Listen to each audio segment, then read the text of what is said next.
Fire and Fury, the mockumentary, the propaganda documentary made by Paula Penfold and stuff, was made Documentary of the Year at the Voyager Media Awards, despite the fact that it ran roughshod over some of the most fundamental and important tenets of journalism, like giving people a right of reply and being balanced and impartial, not using music and graphics to create false narratives in a factual series.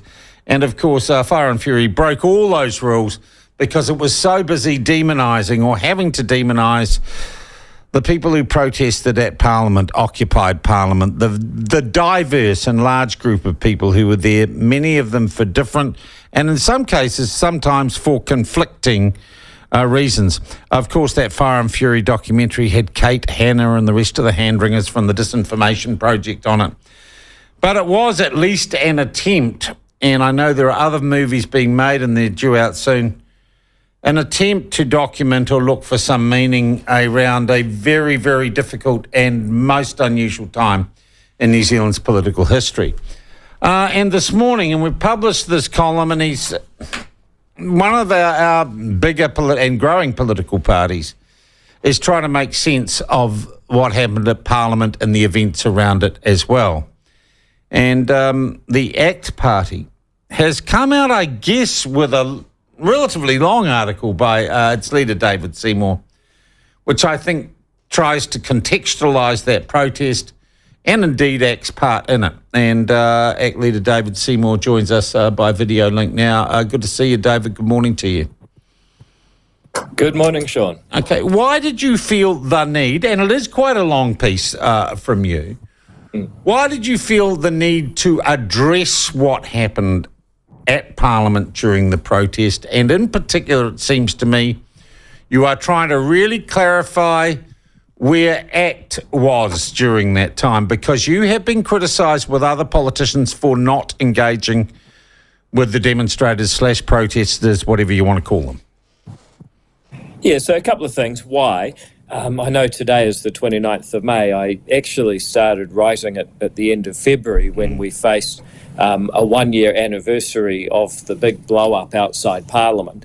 And I thought a lot about it, and I also noticed that there's a huge amount of criticism, and I see things just about every day on Facebook and elsewhere that are totally untrue. And I say, for people who are concerned about truth, here are some basic facts. Had the government followed the things that ACT said, and they're all on the record, I don't think that the protest would have happened. Had the protesters been able to follow some basic rules that every other protest in New Zealand history has done, then I think that MPs would have gone out and met them. And had we taken the advice that ACT has given to the government over the last couple of years, I think we'd be in a very good space to make sure that it never happens again. So I think that's what this essay or column or article or whatever you want to call it lays out, and I'm glad you've put it on your website, and I hope people will read it. Yeah. David, one thing, and I have to admit, I think I published it erroneously. There is a letter or a meme of a letter purportedly signed by all the leaders of the political party and Trevor Mallard saying, "Rack off protesters, we won't talk to you." Is that letter real or not? Have you seen that? It is real, and it is real in the sense that Mallard made a statement and other leaders supported it. It's not real in the way that people look at it. I mean, it's obviously it wasn't signed. You weren't asked to sign a document or sign that statement. No. Okay. I mean, certainly. Did you support that statement from Trevor Mallard, though, David? Well, the answer to that is yes. And what did that statement say, David? Well, I want to know what the statement that you supported. What did it say? It said, if you want to meet with MPs, then here are some things you've got to do. You've got to clear the streets, stop making threats, which some, but not all, in fact, a tiny minority of protesters were doing, but those threats were serious. Stop harassing people in the area. So people are taking it as a statement that MPs wouldn't meet with the protest. Actually, I look at it as the conditions on which they would. And I happen to know a bit about it because the day before, on the 16th of February in 2021, last year, 2 years ago nearly, I actually did meet with protest leaders and said the exact same thing. You know, if you clear the streets, don't harass the schoolgirls walking to school, let the local busineses function, you know, don't swing nooses at us. Sorry, what date was this? I'm just trying to clarify what date you had this meeting. February 16 is the day I met the leadership. And the next day is the day that Mallard made his statement. Now, what's important about that is that when I met them on the 16th of February, Luxon, Ardern, the whole lot piled on and said, Seymour's irresponsible, he should never have met with them. What I actually did was I created the conditions to bring the parties together. And after slagging me off on the 16th, the next day on the 17th, Mallard put out that statement and everyone said, yeah, on that basis, we will meet them. And this is what I mean by just total mistruth. People are saying that somehow I was in favour of not meeting them. No, I'm the guy that got them from not meet ever to meet on these conditions. But it never happened. Why did that meeting, why did the subsequent meetings never happen? Basically, I think, and here's the tragedy of it, there was more than one protest. There were people there who were saying, look, you know, I can't understand why my kid can't go to the council swimming pool. It's not fair. I've done everything for this society. I've been a good citizen. Why am I being, what's the word, exercised or excluded? Now, on the other hand, there were people there who were actually nasty, and some of those threats that were coming out were credible. The impact on businesses was real. The harassment of schoolgirls walking to school wearing a mask, that was real.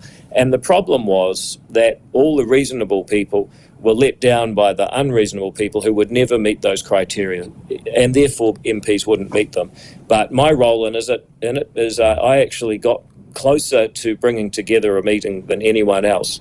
And unfortunately, you know, because the protest was so, I guess, diverse in its behaviour and its conduct, you know, a lot of good people missed out on meeting MPs as well. Okay, I'm going to be pretty direct with you, David. You're also, and I'm aware because the platform as a media organisation has suffered the unreasonable wrath of what I call the anti-vax nutters. They can be particularly irksome, stupid, but kind of they're like rust. Have you, or has ACT suffered a slight or perceived political backlash from the anti-vax nutters who see you as not having been an honest broker during the time of the protest? And are you trying to address that as Winston Peters makes a play for that wee slice of the voting public? No, for a couple of reasons. If you look at where ACT's polling is, it's actually slightly higher than it was at the time of the protests now. So, you know, the idea that we've taken a political hit, if we have lost any support in the last 2 years, it's because National has done better, and they are absolutely nowhere on this issue. So it doesn't really seem plausible that ACT is losing support or worried about losing support. And the second issue is this. I will never say something I don't believe to be true to try and get votes. So, for example, I do believe that the vaccine worked. And the evidence is that in, say, you take North Carolina, they've got patient records for 10.6 million people, and people who were vaccinated were 95% less likely to be hospitalised for the early variants of COVID. I know people argue, well, now you've got Omicron and the vaccine's faded and it's a different story, but those are the facts at the time we're dealing with now. That article from the New England Journal of Medicine is linked in the column. So I don't apologise for that. People that want to say that there's nanobots in the vaccine or that it's killing people, I mean, I'm sorry. 96% of New Zealand got vaccinated, and at this point, we have, less deaths over the last 3 years than in previous 3-year periods. So if the vaccine was killing a whole lot of people, how is that possible? So look, I just make those points, and I make those points in the column. So, you know, if people want to have their own view, then that's fine. But, you know, I'm not concerned about that, and I'm not going to say something I don't think is true. I go on the hard evidence and the fact. However, the other point I make in the column, putting aside the protest, is that, you know, if people if the government had taken our direction, our proposal, to have a Freedom Day on December 1st, 2021, to actually stop all restrictions issued by government at that point and say, look, you've had a chance to get vaccinated. If you're not vaccinated, that's fine. I don't think it ever would. We've got to get back to business. If we'd said that. If the government had followed what we did say. Secondly, we said if an individual company wants to make its own vaccine mandate policy, then an individual company can, but it's got to be vax or test. Then we said, doctors should be able to give exemptions. They shouldn't have to go through Ashley Bloomfield, who said there's only 100 people in the whole country who might be allergic to the vaccine.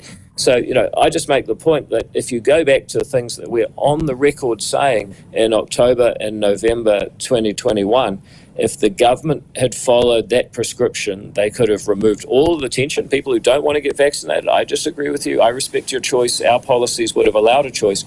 We would not have had this conflagration on Parliament's law. All right. I suspect Jacinda Ardern might still be Prime Minister, which is not so good. But hey. Yeah, well, I look back and say, what did they want? They wanted it gone. They got it in the end. David, the other thing and the distinction, and maybe it's a fine distinction, maybe it isn't, is between... and I'm going to get stick for it, but I've got to, Buzz will be home for a sheep and lamb. The anti-vax issue and the anti-mandate issue, and they're two different things. Or they're two different issues in a lot of ways. And the mandate issue, I think, has far wider support, or the anti-mandate position has far wider support amongst New Zealanders, and seems to me to be far more fundamental to our freedoms and our liberties than whether or not you have a vaccine or whether or not the vaccine's effective or has nanobots in it. The mandate issue is a more fundamental one. Well, I think you're right, and that's really what this essay is about. It's about the challenge that the government faced, and I think there were two. One was, what happens when people in a workplace or any kind of facility disagree about vaccine status? Our answer was, first of all, don't make blanket rules.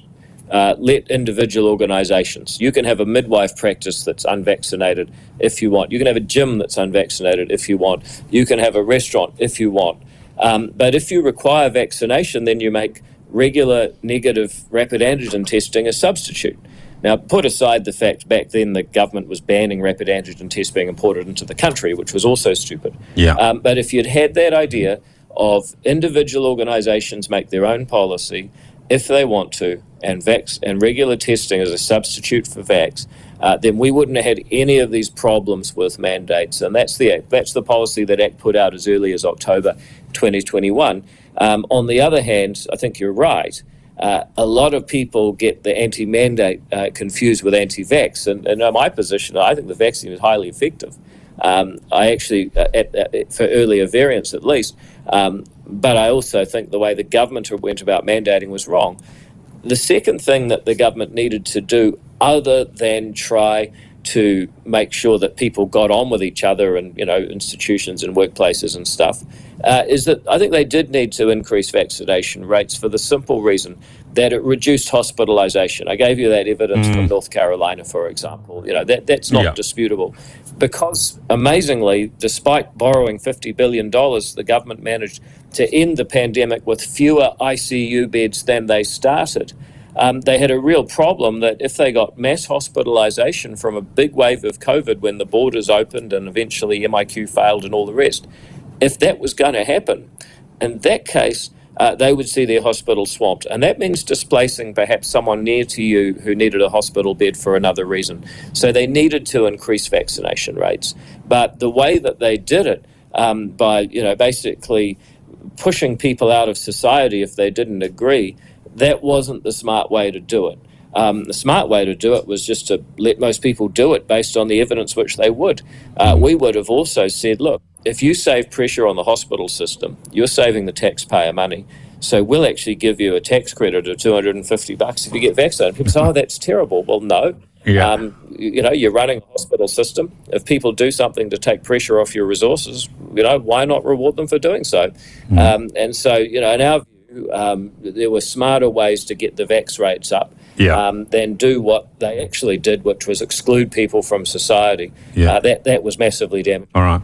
David, we've got an inquiry, of course, into the government's response to the pandemic, though it has a limited, if you like, frame of reference. There are a lot of questions I've got coming through by text. Have you got time to answer a few of them? And some of them will be nutty, but okay. Sean, Seymour also said no jab, no benefit, and if you don't complete the census, no benefit. So would he rather starve people and make them homeless if they don't do what he says? Have you ever said either of those things, and did you ever say no jab, no benefit? Yeah, 100%. It wasn't actually in the context of COVID, though. Let's start with the census. You know, each of us get up every day, follow the rules, pay our taxes, do our basic civic duty. Now, how hard is it to spend 10 minutes submitting some information that is hugely helpful to business? It's massively influential about where hospitals are built, where doctors are serving, where schools are built. You know, it actually helps the whole society. It's 10 minutes of your time. And there's people who say, no, I want my free money every week, but I can't be bothered filling in that basic civic duty. Well, I'm sorry, but there's a question of values here. People don't have to fill in the census. That's totally fine. But if you want free money every week from this whole system that everyone else contributes and does their bit and pays into, I don't think it's too much to ask that you fill out your census. Secondly, on the vaccination, you know, you look at MMR. I mean, you look at the reality of measles getting out right now. You look at how that can kill and maim people.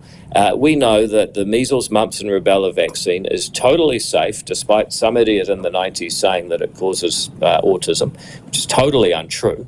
And then you say, okay, well, what about the fact that people are so irresponsible? They have kids, they have more kids, they don't look after them, they don't do basic things that are free, such as getting them an MMR vaccine, and they still want free money. So you're making these comments separate from COVID. I get what you're saying. Look, is ACT's policy then that in a similar set of circumstances you would not have mandated vaccination? That's absolutely right. And, you know, we advocated... In the actual circumstances, we didn't advocate mandates, and in any future circumstance, ACT would have the best platform to deal with the realistic challenges the government faced, but do it without ostracising a whole group of people from society. All right, okay. The other question I'm being asked relatively regularly via the text is, do you support the new or the proposed, and look, to be honest, the anti-vax nutters and this conspiracy theorists have been gabbing on about this for a year, and we covered it a year ago. The World Health Organization is looking at a new treaty to expand the powers of the World Health Organization to dictate health policy to member countries during time of a pandemic. In fact, the bureaucratic process means this is unlikely to even come to a vote at the WHO for 3 or 4 years. But, of course, on Twitter and other places, everyone's saying we're about to cede our sovereignty. Do you care about such issues? Would ACT and government keep an eye on such issues and give the public some input? Well, yes, and yes. Yes, I care. Yes, we'd keep an eye on it. And yes, the public deserve input into the direction of New Zealand. And that's why, for example, we say there should be a referendum on co-governance and the treaty principles. But, you know, back to this World Health Organization thing, I mean, the good news is these global organizations are so incompetent, it takes them years to get anything done. But more importantly, New Zealand cannot cede its sovereignty unless Parliament votes for that to happen. Parliament is sovereign. It's the laws of Parliament that the judges uphold. It's the laws of Parliament that the police enforce. So the idea that the World Health Organization is going to somehow, take away New Zealanders' right to elect a parliament and the courts won't follow the Parliament's laws, I mean, that's not a plausible story. That can't happen. But yes, we should keep an eye on these types of international organizations, because they tend to be filled with people with often pretty crazy ideas that, think they should rule the world. I think when I hear people say stuff about the World Health Organization and Bill Gates and so on, I think what's really happening is that, there were 2 years of total madness. I mean, there was a time when the Prime Minister said everyone has to stay in their house for 7 weeks, and everyone just did it. And then she said, oh, you can go and visit your friend, but you can only sit in their garden, you can't use their toilet. And people thought this was a serious thing. They closed the borders. People were stopped from visiting dying relatives. I mean, it's on and on it goes. And I think people, do want an explanation for that madness. But there's always two explanations, right? There's a special person, there's a spiritual figure, there's, I don't know, someone in the background that's guiding everything. I think it's more helpful to look at the likes of Anish Chowdhury, who I understand you've had on the show.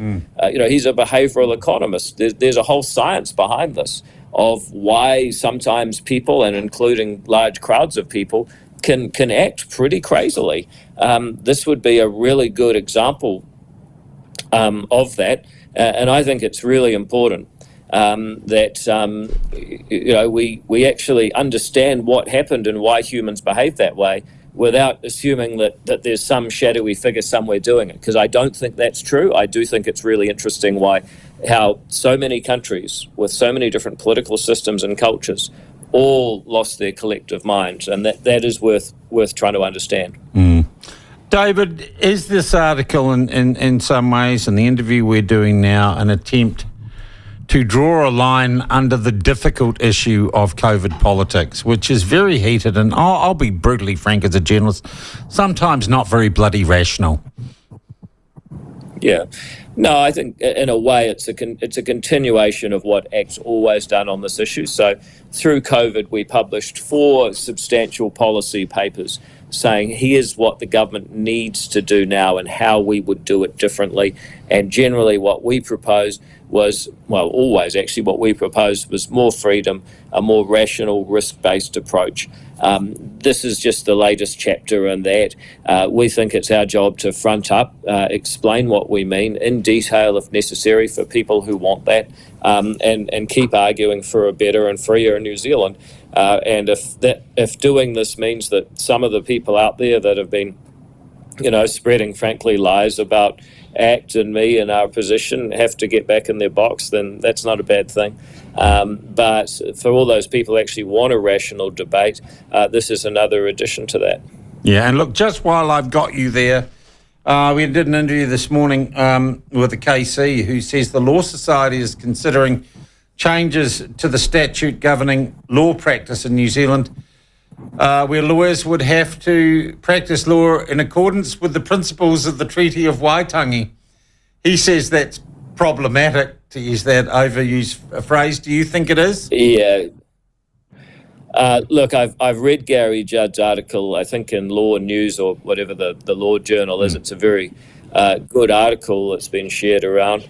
And, he's absolutely right. It's a major problem because if you think about the foundations of our freedoms in New Zealand, one of them is that if you're accused by the state, you can retain a lawyer, and that lawyer works for you. They are your friends in what can be a pretty daunting process that can end up with you locked in jail. Now imagine going into that process knowing that your lawyer doesn't just work for you. They also work for the principles of the treaty. So that's why it's a fundamental assault on New Zealanders' rights. It's worse than most of these guys must follow the principles of the treaty, which is bollocks in every case. But, it is certainly very bad news, and Gary Judd is absolutely right to raise it. David, I thank you very much indeed for your time on both those issues this morning. The texts are going off on the COVID stuff, of course. That is David Seymour, leader of the ACT Party, coming to us via video link.